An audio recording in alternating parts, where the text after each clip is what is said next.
17 अगस्त के लिए इसरो का बड़ा प्लान। दबाएंगे असली बटन और टूट जाएगा चंद्रयान 3 दो टुकड़ों में, जिसे देख रूस छोड़िए भारत के खिलाफ षड्यंत्र रचने वाला चीन भी हुआ हैरान।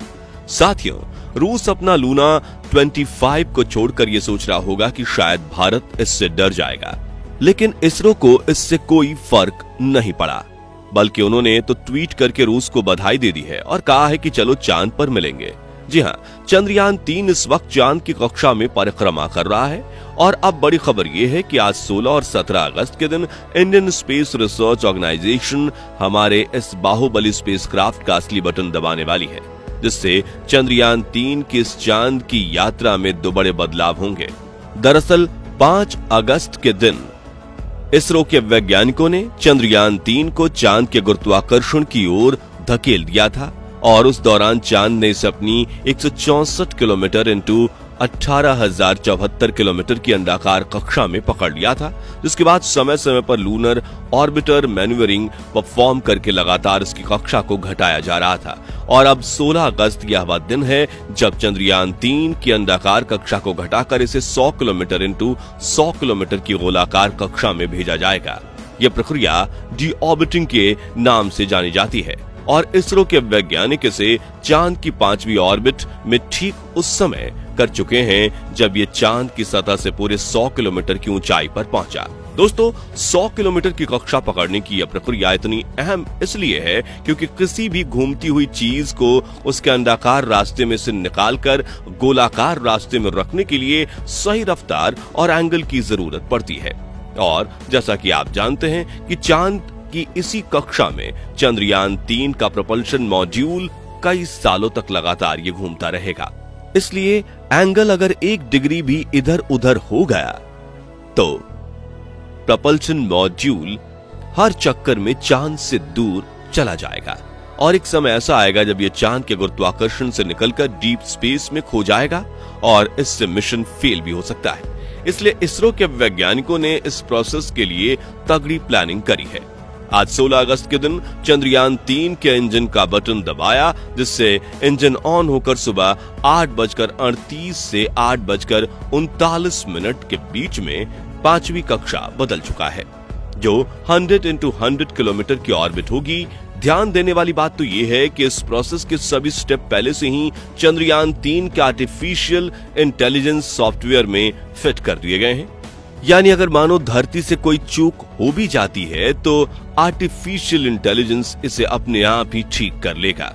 दोस्तों, यह काम कितना मुश्किल है आप उसका अंदाजा इसी बात से लगा सकते हैं कि रूस का लूना 25 स्पेसक्राफ्ट आज 16 अगस्त के दिन चांद की कक्षा में पहुंच गया है। यानी धरती से चांद की पहली कक्षा तक के ये सफर कुछ चुटकियों में करने वाला लूना चांद की पहली और 5वीं ऑर्बिट तक पहुंचने के लिए रूस का लूना अगले 5 से 6 दिनों तक चक्कर काटता रहेगा।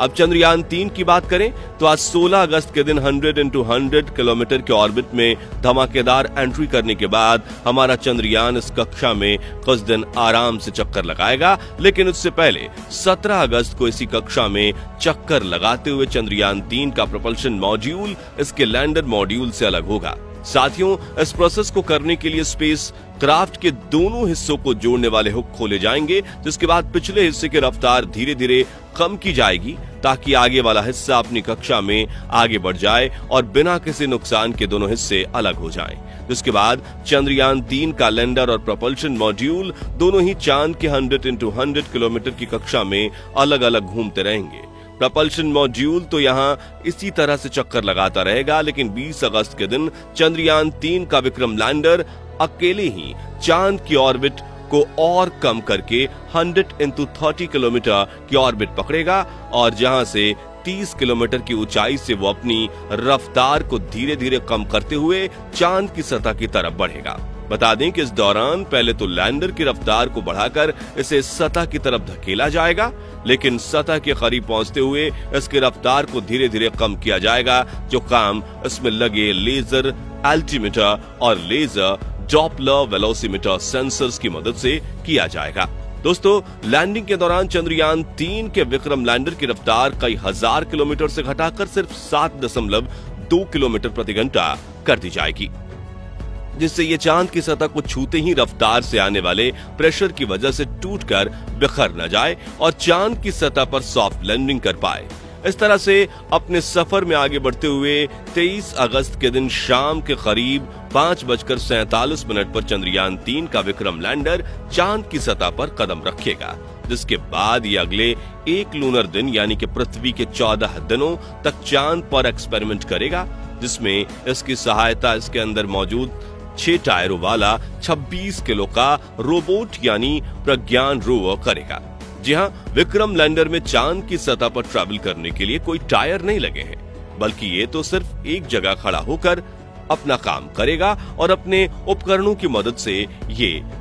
डेटा कलेक्ट करेगा। जबकि दूर दराज के इलाकों में डेटा कलेक्ट करने के लिए इसके साथ चांद पर भेजे गए प्रज्ञान रोवर का इस्तेमाल किया जाएगा। दोस्तों, जैसा कि आप जानते हैं कि वैज्ञानिक डेटा के सिवाय कुछ दावा नहीं करते। ऐसे में इसरो के चीफ एस सोमनाथ ने चंद्रयान 3 को लेकर ऐसा दावा कर दिया है जो सुनकर आपका सीना गर्व से चौड़ा हो जाएगा और भारत के दुश्मनों की टेंशन बढ़ जाएगी। दरअसल एक प्रेस कॉन्फ्रेंस में इसरो के प्रमुख एस सोमनाथ ने कहा कि अब चंद्रयान 3 को कोई नहीं रोक सकता और चंद्रयान 3 का विक्रम लैंडर किसी भी हाल में चांद की सतह पर सॉफ्ट लैंडिंग करेगा। आगे उन्होंने बताया कि अगर चंद्रयान के 2 इंजन बंद भी हो जाते हैं या सारे सेंसर का काम करना बंद हो जाता है तो भी ये चांद पर लैंड करेगा, क्योंकि चंद्रयान 3 को इसी तरह डिजाइन किया गया है कि ये लैंड करके ही दम लेगा, यानी ये एक साथ कई फेलियर झेलेगा अगर इसका एल्गोरिथम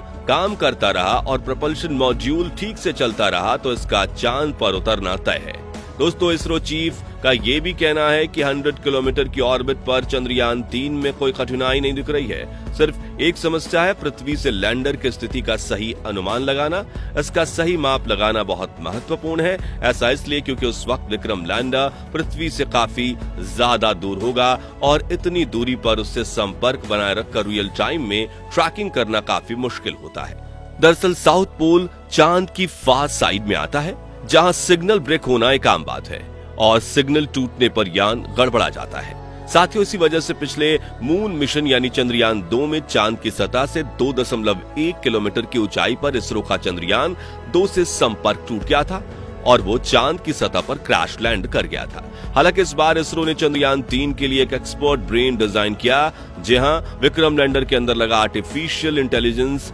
दिमाग यानी सॉफ्टवेयर इतना ज्यादा पावरफुल है कि वो अपने आप ही इसके अंदर लगे सेंसर और चांद के चक्कर लगा रहे चंद्रयान 3 के ऑर्बिटर में मौजूद डेटा को इस्तेमाल करके लैंडिंग के लिए एक सटीक निर्णय ले लेगा। यानी हम ये कह सकते हैं कि इस बार इसरो को कोई माई का लाल भी नहीं रोक सकता और चंद्रयान 3 मिशन की सफलता के चांसेस पूरे 100% हैं। जबकि चंद्रयान 3 के साथ ही कंपटीशन में भेजे गए रूस के लूना 25 के सफल होने के चांसेस सिर्फ 70% है, जो कि रूसी अंतरिक्ष एजेंसी रॉसकॉस्मोस के वैज्ञानिकों ने खुद बताया था।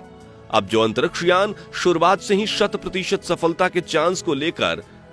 नहीं जा रहा, वो चंद्रयान 3 को क्या टक्कर देगा। इसलिए भले ही कितनी भी खबरें फैलें, लेकिन हमारे चंद्रयान 3 को रूस के लूना 25 से घबराने की बिल्कुल भी जरूरत नहीं है। दोस्तों, पिछले कई महीनों से जहां दुनिया भर में मंदी छाई हुई है, वहीं भारत के व्यवसाय तरक्की की सीढ़ियां चढ़ रहे हैं। ऐसे में दुनिया भर के सभी महाशक्ति कहे जाने वाले देश भारत से जल उठे हैं। इस बीच जब इंडियन स्पेस एजेंसी इसरो ने अपने चंद्रयान 3 को लॉन्च किया, जिसे सिर्फ 615 करोड़ के बजट में बनाया गया, तो पूरी दुनिया में मानो हड़कंप मच गया, क्योंकि अमेरिका, रूस और चीन समेत दुनिया के सभी बड़े देशों को यह डर सताने लगा कि अब भारत का चंद्रयान 3 सफल हो जाएगा और स्पेस प्रोजेक्ट्स पाने की होड़ में इसरो इन सभी को लात मारकर बाहर फेंक देगा। इसलिए ही चंद्रयान 3 के पीछे रूस ने भी अपने मून मिशन लूना 25 को लॉन्च कर दिया, जो चंद्रयान 3 से एक दिन पहले यानी 22 अगस्त को दक्षिणी ध्रुव पर उतरने की कोशिश करेगा। ऐसा इसलिए क्योंकि लूना 25 को हड़बड़ी में डायरेक्ट रूट से चांद पर भेजा जा रहा है, जबकि चंद्रयान 3 मजे से अंतरिक्ष की सैर करते हुए वहां पहुंचा है। तो दोस्तों, अगर आप इसरो के इस मेगा मून मिशन को सपोर्ट करते हैं तो जल्द से जल्द कमेंट सेक्शन में जय जवान जय किसान के साथ चंद्रयान भी लिख दीजिए। जी हां, जय चंद्रयान लिखना है, ताकि इसरो के वैज्ञानिकों को भी पता चले कि पूरा भारत उनके साथ खड़ा है और वीडियो पसंद आया हो तो इसे लाइक और शेयर जरूर कीजिए। साथ ही ऐसे ही कमाल के वीडियोस देखते रहने के लिए हमारे चैनल को सब्सक्राइब करके पास वाली घंटी जरूर बजा दीजिए। धन्यवाद।